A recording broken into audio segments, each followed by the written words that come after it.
Hey folks, welcome back. It's time for a back-to-back beer review. So I've noticed I haven't done many PumpHouse beers, and I really do enjoy that brewery. So today I'm going to do a brewery from PumpHouse. You can look them up online. They're a local brewery to New Brunswick. They were recently, to my mind anyway, in the news because New Brunswick released government beer. What the hell is government beer?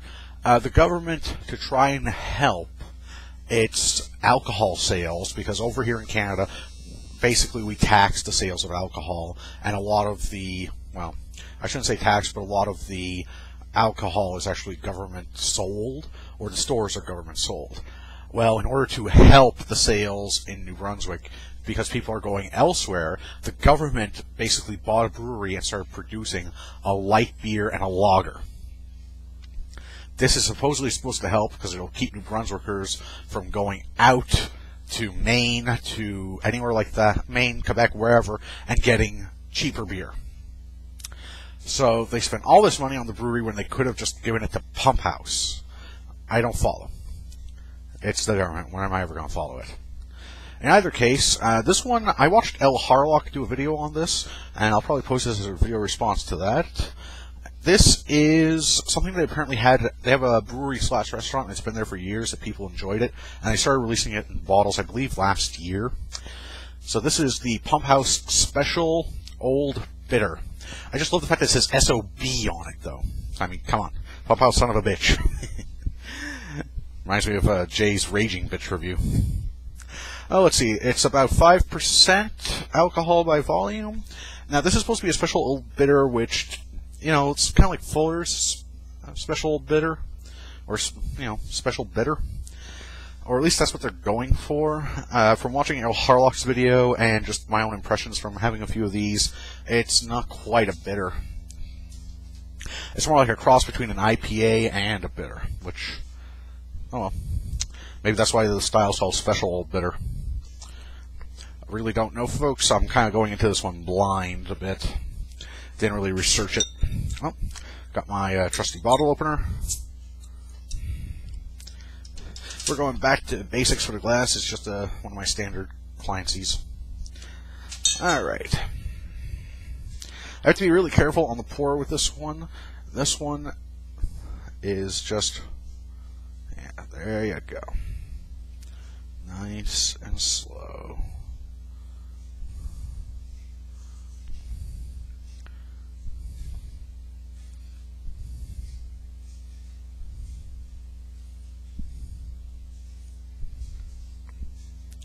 The reason I was so careful was just because of this pour. I mean, this for me is a perfect pour. And I get it every time with this beer. It just naturally produces a nice, very good looking head. That is, yeah, about a finger and a half of head. It does stick around for quite a while. I've noticed as it goes down, it starts to fade, but it does stick around for quite a bit. Now, as for the color, this is a very, like, honey orange color. I've seen some close to this before, but it's very, very much, to my mind, a very honey orange. Even if I hold it up to the light, I can see through it. Lots of carbonation happening. So, cheers.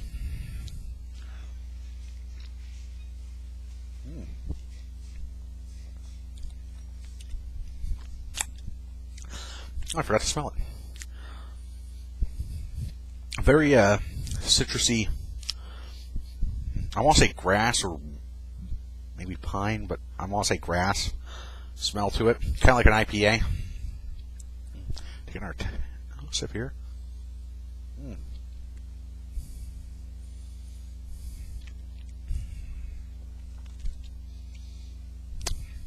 This one's hard. Like I was saying earlier, I'll hardly do a review of this one. I'm pretty well agreeing with it. It's like a cross between an IPA and a bitter. Fuller's Bitter is much sweeter. There's some bitterness to it, but it's much sweeter, a lot more caramel notes, malty notes. This one, right off the bat, it hits my tongue, and I've got basically like an IPA.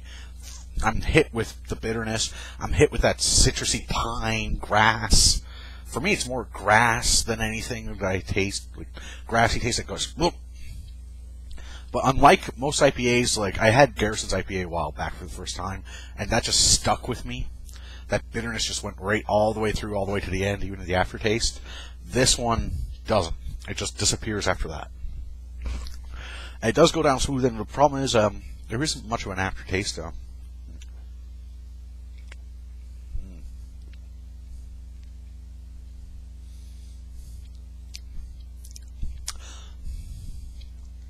There isn't much, and if you let it sit there, like if you really let it sit in your mouth, it's got a nice smooth feeling.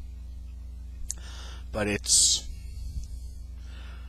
weird. Right as soon as you can get under the bitterness, there's a sweetness. I want to say honey or caramel, but not sure which it is. But it's, again, I'm comparing it to the Fullers. There's a sweetness underneath. So it's like IPA right up top, but right underneath it is the sweetness that just comes back as you let it sit there. And then the bitterness, I get like a little tang of bitterness as it's going down, and then a little tang of sweetness. So it's a bit of unusual.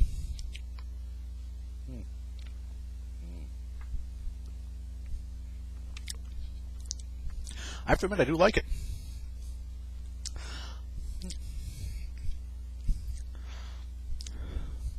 I wish I could do a point scale, but the good on this is I love the color. I love the head is still here. It lasts for quite a while. The lacing's really good. The things I don't like so far is I'm not a fan of that grassy taste. I've never have been. I'm liking that there's other flavors underneath it, but it's just, ugh. Okay, then I can enjoy it. So because of that, I'm actually going to rate it. I rate a lot of beers 7 out of 10 because I find them above average. Like, average for me is like about a 5. You know, it's just like, eh. Alpine, for example, or something along those lines would be like, eh, it's a 5. 6 is like slightly above average. 7 is above average. You get where I'm going with it.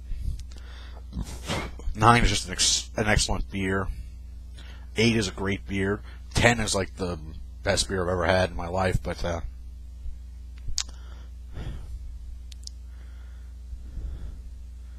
I gotta put it at 7. 7 out of 10 for this one.